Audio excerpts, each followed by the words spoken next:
স্বামী রেগে স্ত্রীকে তালাক দেওয়ার পর তারা যদি আবার একসাথে থাকতে চায় সেক্ষেত্রে করণীয় কি? এই প্রশ্নটা খুবই গুরুত্বপূর্ণ আমার কাছে। কারণ তালাকের পর, বিচ্ছেদের পর বেশিরভাগ দম্পতি একটা পর্যায়ে এসে আলেমদের কাছে ধর্ণা দেন এবং পুনরায় সংসার করার কোনো উপায় আছে কিনা তারা জানতে চান। এটাই হলো বাস্তবতা। যত যৌক্তিকতা দেখান, যত কথা বলেন তালাকের পক্ষে, আপনি যত কিছু বলেন, একটা পর্যায়ে বিচ্ছেদের পর 2 বছর, 5 বছর, 6 মাস, যে কোনো একটা সময়ের পর দেখা যায়, এটা আমার অভিজ্ঞতা, যে মানুষ তালাক দিয়েছে, এখন তারা একসাথে থাকতে চায়। এখন প্রশ্ন হলো এর সুযোগ আছে কিনা? উত্তর হলো অবশ্যই আছে, তবে তালাকটা সেভাবে দিতে হবে।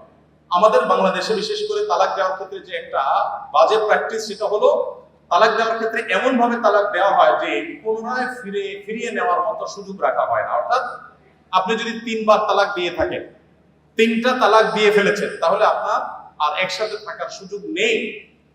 আপনি যদি 1 তালাক দেন, তাহলে বিচ্ছেদ হয়ে গেল 2 বছর, 4 বছর, 6 বছর পর, এমনকি অন্য জায়গায় সংসার করার পর অথবা বিচ্ছিন্ন থাকার পর আবার একত্র হতে চাইলে অপশন খোলা আছে। আপনি জীবনে আরো একবার তালাক দিয়েছেন, আরো একবার অপশন থাকবে আপনার কাছে। কিন্তু যদি আপনি 3টা তালাক দিয়ে দেন, তাহলে আপনার আর অপশন থাকবে না।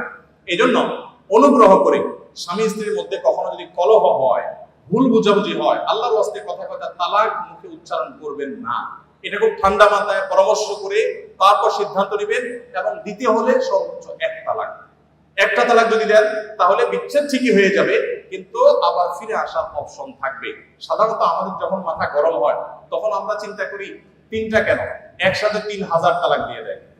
শুধু স্ত্রীকে কেন, স্ত্রী 14 গোষ্ঠী ধরে তালাক দিয়ে দেয়, এবং এরপরে আসে আফসোস করে আর ফেরত আসতে পারে না। এই জন্য যখন জিদ হয়, মাথা গরম হয়, তখন আমরা নিয়ন্ত্রণ হারিয়ে ফেলা একেবারেই ভুল। আল্লাহ তাআলা আমাদের সবাইকে কোরআন এবং সুন্নাহর আলোকে আমাদের জীবনকে আলোকিত করার তৌফিক দান করুন।